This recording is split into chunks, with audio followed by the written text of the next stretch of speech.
Well, my parents influenced me, of course. They taught me the difference between right and wrong and made sure that I understood that and that I followed it, although none of us ever does the right thing all the time, but we learn from our mistakes. I grew up in New York.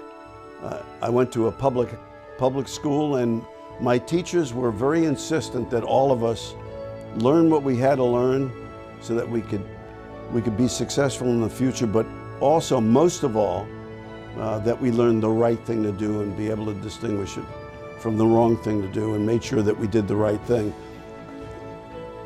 Adults, teachers, turned out to be mentors to all of us.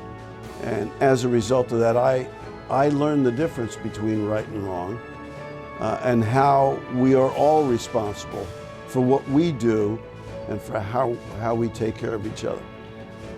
I think specific to a day on a battlefield, it's hard to look to one person and say, this was the individual that I drew the greatest strength from.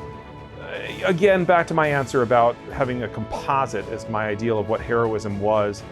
The same thing goes for my values. You have to find and build your own set of values based upon your experiences. And I think that what I drew from was historical context, living figures, historical figures, and those members in my life who had really been instrumental. And those were always teachers, they were family, they were friends. There are one or two that really do stand out, and they were people who really gave more to me, understood that they invested time and effort into me to make me the person I was in the future. And those are the people that you look at and you say, gee, they saw something in me that was special, they valued me, they invested in me, and that investment hopefully is what paid off when it was called upon on the battlefield. Well, I think that I wouldn't say that there's a single person that influenced me, but I'd say there's probably a multitude of people that influenced me growing up.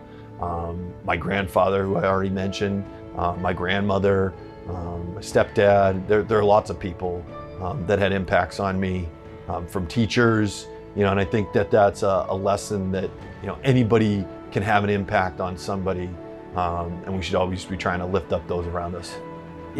People ask me if I would change anything, and I joke with my friends. I tell them, well, I would have probably thrown the grenade with my left hand, so I didn't have to learn everything with my left hand all over again. Because originally I was right-handed, but I say that jokingly because I wouldn't have changed one thing in my life, because it made me the person who I am. And I was influenced by some great leaders and some good people, and I had my faults, but I learned from them and my mistakes.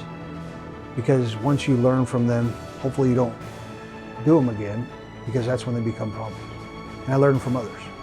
And so I harnessed everything around me, and I took it into account when I took a step forward in my life, whatever direction that may be.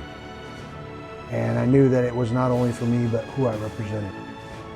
And at that time of my life, it might have been my parents and my family, and that carries on through the rest of your life. But then it was my teachers, and then it was people that just came into my life and influenced me, my military leaders, everyone that had a positive impact in my life, prepared me for that day, prepared me for my future, whatever it may be. Did somebody influence me as I was growing up? I sure did. I mentioned my father as my hero, but my Uncle Jack influenced me. I had coaches, teachers, bosses, lots of people who influenced me on my way up to becoming a soldier in the United States Army. Even the people that I was in sports with. I was in high school, I was in football, basketball, baseball, and track. College, I played 4 years of football, I wrestled 4 years, and I played 2 years of baseball. I was influenced by both coaches and fellow athletes to be prepared for what I faced in Vietnam.